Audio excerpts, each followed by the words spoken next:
A Google style of carefulness was being applied by a startup whose sole job was to explore the risky paths. You can end up where the process becomes this big and the actual product is this big. It'd be like if at the bolt factory, there was 1,000 process people and one guy making bolts. And one bolt a day comes out of the factory. Welcome to Dalton plus Michael. Today, we're going to talk about, we might even debate slightly, process, procedure, The P word. bureaucracy, meetings. And the prompt for this one is confusing an organized process with an effective process and confusing chaos with ineffective or bad outcomes. Yeah, I mean, I think the context here is you and I have debated this for many years as colleagues. Would people guess which? I don't know that people. Yeah, what do you think? Who's the pro-process and anti-process? Yes, and who's the chaos guy? Yeah, who's... I think they would assume I'm the chaos guy. I think they might. People who know me would never. It's a great point.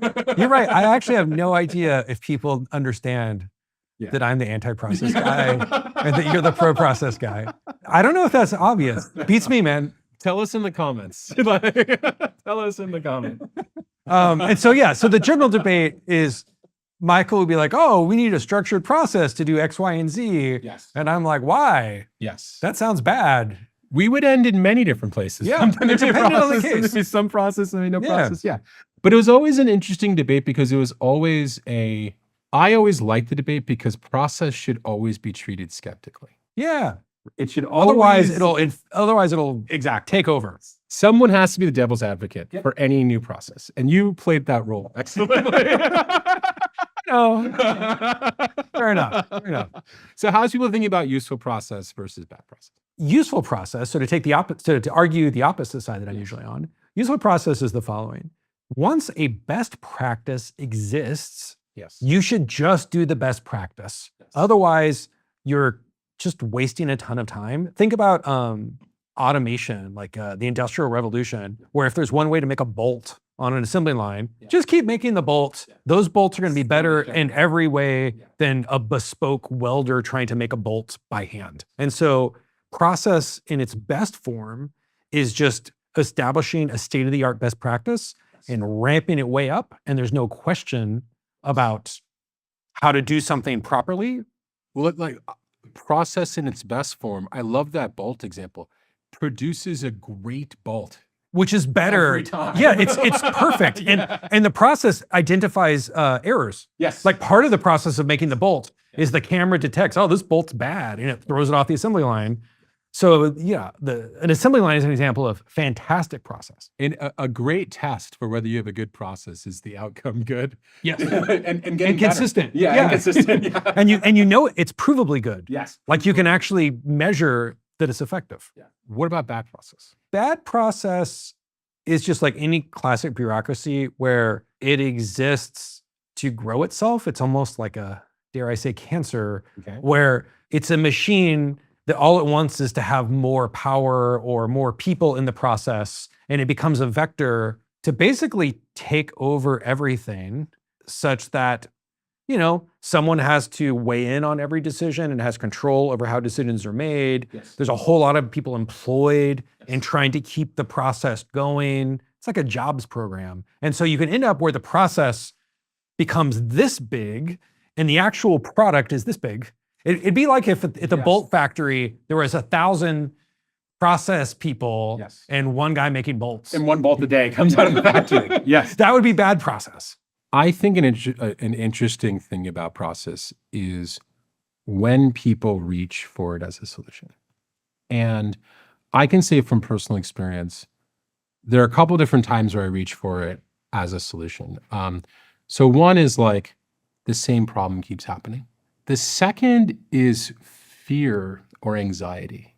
If I'm doing something for the first time and I'm afraid that it's not going to work, sometimes process gives me comfort. Well, have I made a plan? Like, if I'm cooking something for the first time, have I looked up recipes and da-da-da? So personal fear and anxiety, but I also think fear and anxiety for other people. Like I actually think process can reduce anxiety That doesn't necessarily mean the output will be good, but I do think that a lot of process comes from people being afraid and anxious. Yep. And wanting the comfort. And chaos might be comforting when the result's good. It's rarely comforting during the chaos. It's often, especially for a certain type of people, it's often anxiety inducing during the chaos. Yeah. On the flip side, though, what's so funny is if you were to ask me to think back through the biggest innovations or things that have triggered the biggest innovations or change or positive things, they've all started with chaos. They've all started with something breaking and having to not follow whatever the plan was. My mental model for this is the more something looks like producing bolts, the more process works, and the more that it looks like producing art or a hit song, the less you can be like, here's our process. And again, if you think about what people are mad about with, the entertainment industry, Hollywood or the music industry, it's process seeping its way. MCU, yes. The Right? eighth Like- Avengers movie, yes. That's process screwing up art. And so that's the continuum, is how much is this art and how much is this a bolt? I like that, because if I go back to my new favorite term, MBAification, there is this kind of theory that any output could be optimized with process.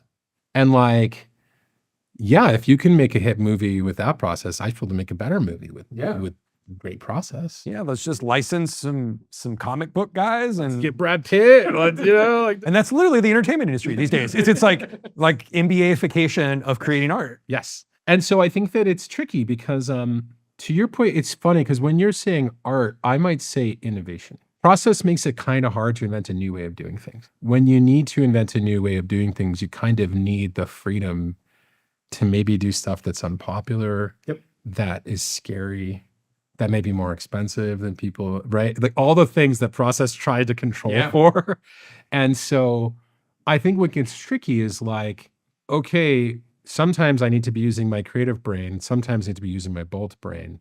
How do I choose, right? And it's well, when you're trying to do your, fundraising paperwork, I probably be using my bolt brain, right? Yes. You're gonna have to write up your own legal docs from first principles. But if I'm trying to make my customer service go better, am I innovating? I mean, you definitely want to measure it like it's bolts. Yeah, I think for a lot of process, you want to start with measurement. I agree. But do you just want to hire the customer service guy from the other company? It's not a bad place to start. It's tricky though. Yeah, I understand. It's tricky. I always kind of will ask a founder, where are the top 3 places you want to innovate? You probably can't innovate across 20 zones. If you think customer service is going to be your differentiator, maybe you don't hire that 20-year person. But if it ain't, where do you want to put your innovation points? I also think that there's something about process. As a lover of process, I love iterating process.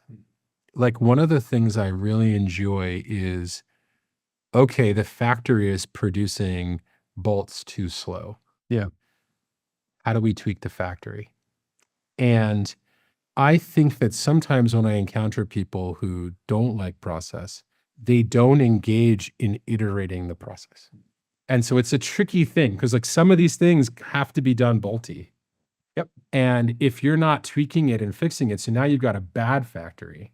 It's we know a lot of people who are no meetings ever. And then it's and no written specs because I don't want to be held. And then it's I mean, this may be too in the weeds, but I think a great example of good process is code reviews. Yeah. A written spec. Well, no, let's even go to the spec part. But basically, the default thing a startup does is everyone can just ship to production and then you break the website. And then you're like, yeah, maybe not that. And you have to do a couple of layers before you can ship to production. I might even argue just staging. Yeah. But I think this is this is an interesting point where it's kind of being too extreme on either side screws you. I think what was so fun working together is that we could play process dude and like chaos dude, because we knew the middle would be in like, we would kind of get the best of both worlds. I think that both of us, without the other one, would have had to be a little bit more in the middle. I think that's well said. And where this comes into play, when you think about it, for a lot of folks out there, is innovator's dilemma, which is a lot of businesses that are going to get killed by AI disruptors. They're going to have to ignore all the process people, right? This is, to recap innovator's dilemma for everybody. It's if a business is really successful doing A, and then this new B thing comes out and it seems potentially disruptive, businesses will tend not to do B, even though they know they should, because it screws up A. Like there's too many stakeholders that are excited about doing A, and that's the whole business is A. Yes. So why would we blow up our own business? It opens the door, right? It opens the armor in the business. It's funny because that can happen for startups too. I was talking to a startup in the kind of ed tech space, and AI is enabling them to do things that inconceivable 2 years ago. But they were saying to me like, "Oh, well, the kids really want to read Pokemon books, but of course we can't show them Pokemon because of the copyright." And I'm like, "I respect Pokemon, I respect copyright, for the record." Okay, all right, I duly noted, Michael. It's on the record. I think my record is muddy on this topic. But like, it was interesting that like a Google style of carefulness was being applied by a startup whose sole job was to explore the risky paths. Yeah. And I think like this is a kind of meta point that I keep on telling founders is like, hey, the beautifully blazed, straight, like Autobahn style road, the big company gets to walk that road. You are chopping down things and you're in you're blazing the path. And like, you might have to bend some rules to blaze that path. But if you're walking the Autobahn path, they're gonna run you over every time. Like, you represent the risk in the economy. Like, that is your job. You're the risk. Embrace it. Because when you don't embrace it, you're just lying to yourself. You still are the risk, even when you're walking the Autobahn. Yeah. Like, amen. So it was an interesting thing. I think I convinced him to let the kids read Pokemon books. All right. That sounds like a good wrap up. Thank you, Dalton. Sounds good. Thanks, Michael.